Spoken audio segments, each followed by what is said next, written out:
Welcome everybody to a very special lore video today. We will cover the story of the spider, one of our 3 targets. The spider, researchers' insight into the spider, undated. More people than you think suffer arachnophobia, a primal fear of something poisonous lurking, weaving traps, able to scale any surface. At odds, though, with its domestic function, keeping a dwelling clear of flies and other undesirable creatures. A spider the size of a quarter, though, is manageable. But at the size of a horse, even the most rational and logical would recoil in disgust at an 8-legged arachnid gnashing its mandibles, expelling coils of webbing. The spider strikes the ardent oculist as one of the most outlandish and monstrous examples of the hysteria that so gripped the bayous. An example, though, that in all its multifaceted dimensions and exhaustive iterations vindicates that hysteria. References keep cropping up throughout the archive of something not quite human and not quite spider, a semi-sentient mass of limbs, poisonous in both body and intent. The hunters were pragmatic, that much can be said. Most information preserved concerned how to combat such a beast. It hit hard, then retreated to the shadows to ready its next assault. Hunters were advised to keep moving, as the spider could apparently spit poison, which lingered sometime after in the air. Melee weapons, which could slash or pummel, proved effective at rending its limbs and breaking its bones. Poisoned and other toxins were ineffective. I'm sure that a more fastidious study of the source text would doubtless reveal more insights. The best sources I found to work with, though, were interviews given by the notorious J.V., a detailed physical description and at least reference to Black and Scognamiglio, the latter suspiciously silent on the subject in his own writing. Some pages missing, though the most relevant are reproduced here. What is known, though, is that the spider was of the greater possessions of the greater evil that lurked there. All the more that can be discovered of it, the more clearly we will see the picture as a whole. Okay. Interview with John Victor concerning the spider, interview T. Collins, undated, typewritten, questions omitted. 8.5 inches by 11 inches, 105. 2. Of Dr. Reed there was no sign, but the rest of his party was dead. How long were they holed up there? Bodies wasted thin, sprawled where they'd fallen, flies covering them like grave cloths. Chests disemboweled, organs consumed. I dug a pit as the rain poured. The exertion, the cold wet, exhausted me. I dragged the first body through the mud, from the barn to the hole. I left a trail of offal. Crows flocked in. They rose cawing murder each time I passed through with another corpse. With my back turned, they descended back to the entrails, faster each time. The final was the smallest, a child. I remembered her face, blank eyes. The crows did not rise, well fed. I kicked them aside, dragging the body of the girl through the mud, too weak to even shoulder her. Night fell as I backfilled the mass grave. The crows mournfully scorned the remainder of their feast. The first time we fought the spider, I remembered that night, that pit, that child's face, swimming up at me out of sodden earth and memory. We never again found the grave I dug. Too many long nights, too many crumbling bones, too many pits excavated in earth turned 100 times, plowed by processions of hunters burying the dead and killing them again. But it was the girl's eye, leering out of a fold of the spider's flesh, screeching, pleading, spitting. The poisonous bile burned my own eyes like hell. I was blinded. I stumbled out of its nest, clawing at my eyes to clear it. Seeing that eye, the thought struck me that Reed was responsible for this. But it was impossible. Even in his most macabre faculties, he came up short. The spider was the work of something more evil, more primal. Interview with John Victor concerning the spider. Interviewer T. Collins, undated, typewritten, questions omitted. 8.5 inches by 11 inches, 205. Chapter 3. The others refused to hear of such a thing and were yet inclined to disbelief. My legitimacy at that point was waning. But I didn't recognize it then. Hindsight is 2020. John, I remember half saying, your account is simply misguided. The form this being has taken, that of a spider, is of the class Arachnida. Insects are of course insecta. Our accounts of the demon all align on the simple observation that in all its diverse manifestations it favors the form of the insect, that which most aligns with its inner malignant machinations. or some waffle like that. The others agreed.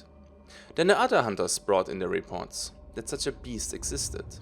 It went at odds with everything we knew. Why a spider?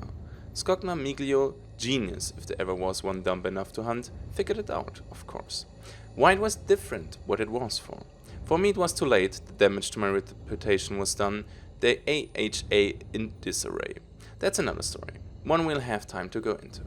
But that's all to do with the twins. Anyway.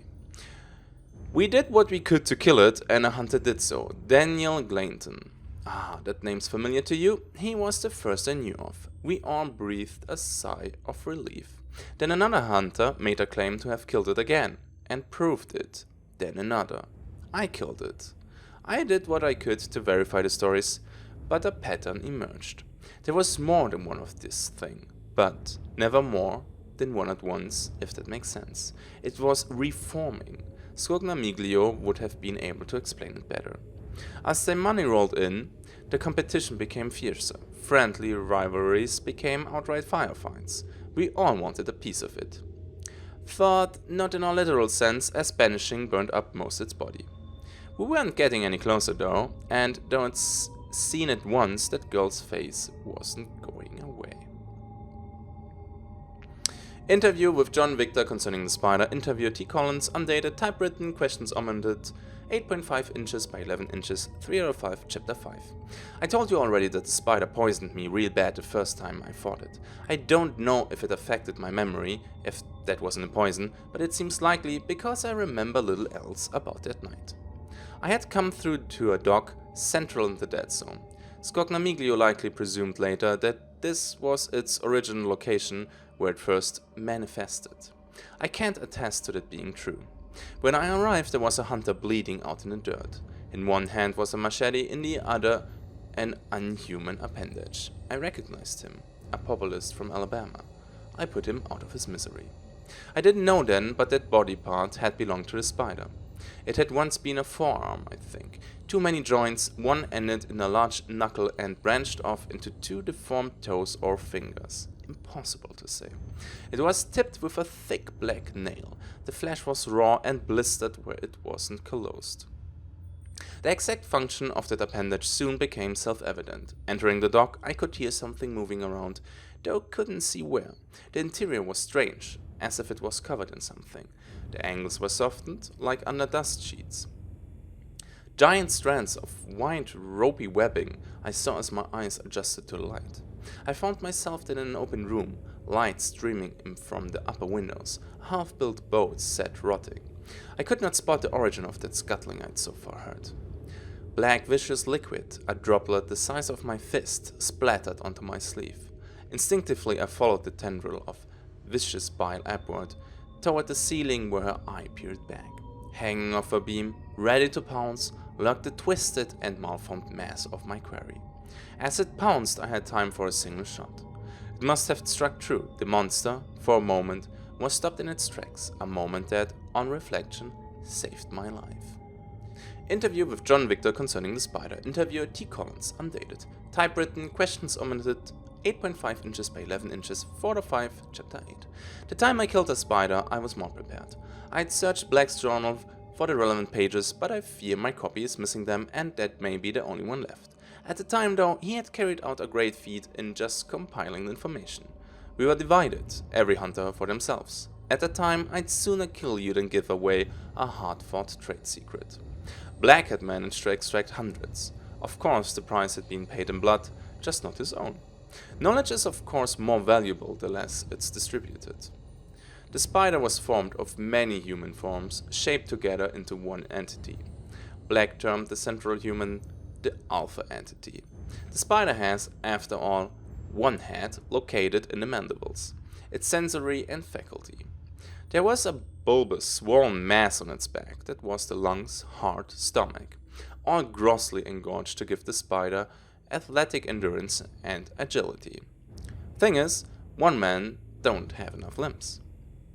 A few extra have to be grafted on. Some are still recognizably human, others, well, not. It's not exactly clear when one begins and another ends. Black observed some legs had as many as 5 joints. The mandibles are the most malformed, each 2 arms fused together, the strength to punch clean through a man. Reed's party had become one. I'd even made it first possible, burying them together.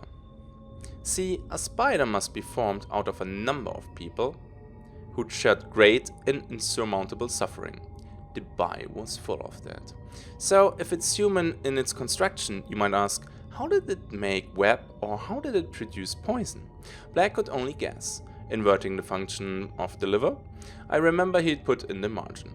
Doesn't make sense to me, might have made it resistant to toxins and poisons itself. Essential when you think what it was designed to catch. Interview with John Victor concerning the spider. Interviewer T. Collins, undated, typewritten, questions ominous. 8.5 inches by 11 inches, 5 out of 5, page or chapter 9. And that's just what Black wondered about. Why was the thing designed to be so deadly, so much more developed than any others? He thought it was simply a builder. There was these huge cocoons in the church, for instance, incubating more and more of the plague. Scognamiglio had his own theory, even explained it to me once. I don't remember the circumstances of our meeting.